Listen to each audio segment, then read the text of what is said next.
Amidst the beeps and whirs of today's cities such as Jerusalem, London, and even New York, you might catch a glimpse of a silhouette.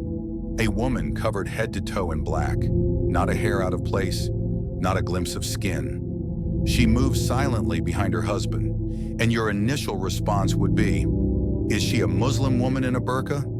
But no, she's Jewish. Yes, you heard correctly. She's part of an Ultra-Orthodox Jewish sect, a small group of women who have chosen, perhaps willingly, perhaps not, to embrace the burqa.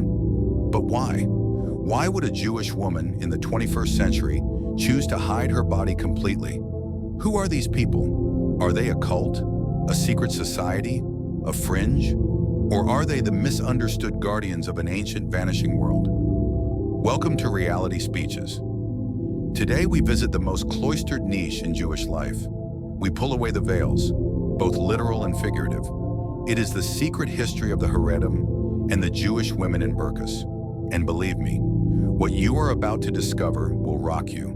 Let's start at the source. The word Haredim, the plural of Haredi, derives from the Hebrew word sharad, which means one who trembles. That is, trembles before God. This is not a poetic figure of speech. It's a lifestyle. The Haredim accept total submission to the decrees of God, the Torah, and Jewish law, halacha. They eschew modernity. They keep their distance from secular society. Their lives are prayer, study, modesty, and spiritual discipline. Haredi men usually wear black coats, wide-brimmed hats, and side locks known as payot. Women have long skirts, sleeves to the wrist, and head coverings, wigs, scarves, or hats. But some go further. Some go further than wigs, further than scarves. Some wear a covering over their entire face, with a black cloth, with only a mesh screen to look through, a burqa. Now you're likely thinking, isn't the burqa Islamic? Isn't that out of Saudi Arabia or Afghanistan? And you're absolutely correct. The burqa has long been seen in conservative Islamic societies. But then, in the early 2000s, something odd started to happen in the Haredi community in Israel. A small number of ultra-religious Jewish women started to wear the burqa. They gave it a different name, frumkeit, extreme modesty. They said women's voices, bodies, even eyes were hazardous distractions, that only total concealment could save their souls, and the souls of the men around them. Who began this? Her name is a mystery to some, but in Israeli media, she's been called Bruria Karen, or the burqa rabbi's wife. She appeared in Beit Shemesh, Israel, early 2000s. She preached to women about true modesty, not just long skirts, not just sleeves, but full body coverings, burqas, niqabs, gloves, layered clothing, silence. She cited the Torah. She distorted ancient texts, rabbinic commentary, and Kabbalistic aphorisms. She insisted the matriarch Sarah left the tent covered, that Jewish women through the ages had been immodestly modest, but that the record had been destroyed.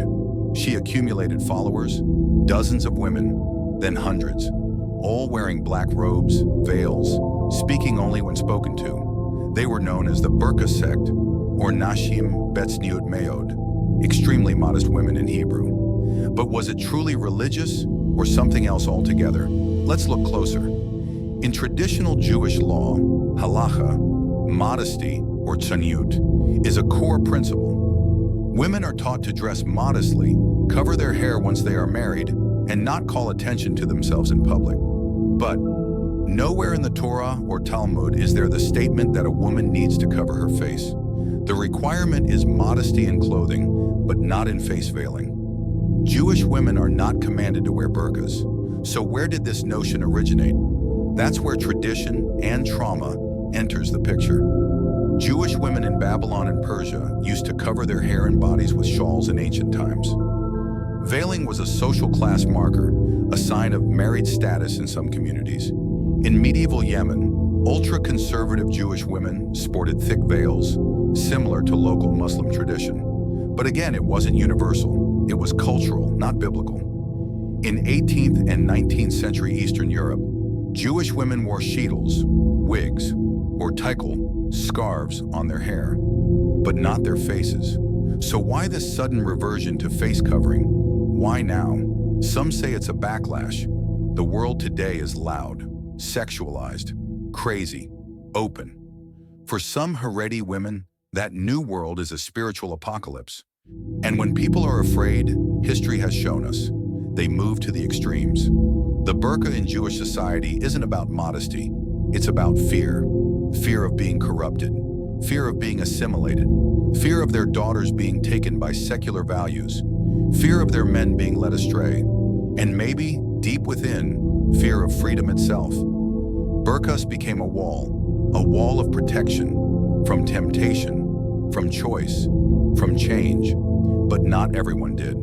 The larger Haredi community, particularly rabbinic leaders, denounced the burqa movement. They claimed it was not Judaism. They claimed it was a perversion. They claimed it harmed women's health, dignity, and soul. Posters were put up in neighborhoods warning against burqa extremism. Rabbis made public declarations. This is a foreign custom. It is not of Israel. Some of the women were excommunicated. Some were arrested. Among them, Burqa Karen herself, on accusations of child abuse and cultist behavior. The very movement she founded started to crumble, but not fade away. There's an ancient Jewish legend circulated quietly in certain circles. It's said that during the temple period, there existed a group of secret women, righteous women who moved veiled, never showing their faces to any man. They were referred to as the Nashim Shekinah, women of the divine presence. Others say these women were mystics, prophetesses, Kabbalists, wardens of spiritual purity. They say that one of them was able to perform miracles.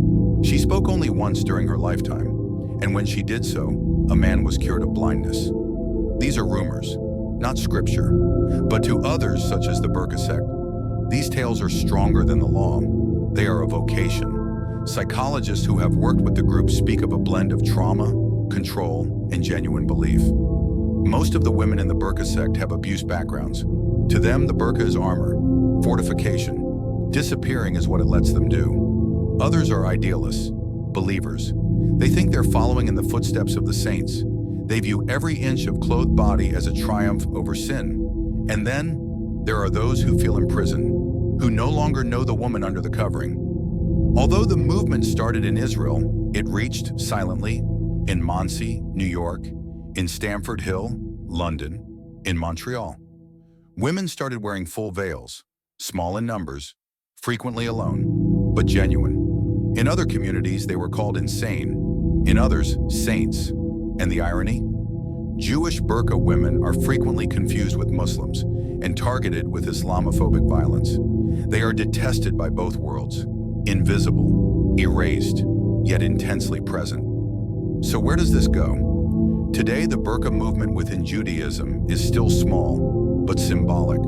It's a warning, a symbol of what occurs when faith is devoured by fear, when obsession becomes tradition, when madness prevails over mysticism. But to others, it's also a fire, a bright, unblemishable symbol of faith. And perhaps both are valid. We started with an enigma. Why would a Jewish woman don a burqa? Now we understand. Not because the Torah insists upon it, not because Moses commanded it, but because way down in the Haredi world, there is a war burning. A war between tradition and modernity, between fear and faith, between visibility and holiness. And on that battlefield, the burqa is not a piece of cloth. It is a battlefield. So next time you catch sight of that quiet figure, wearing black, faceless, voiceless, ask yourself, what would force a soul to disappear in broad daylight? And what would happen if ever she removed the veil? This is Reality Speeches, where truth collides with mystery, where silence is louder than words.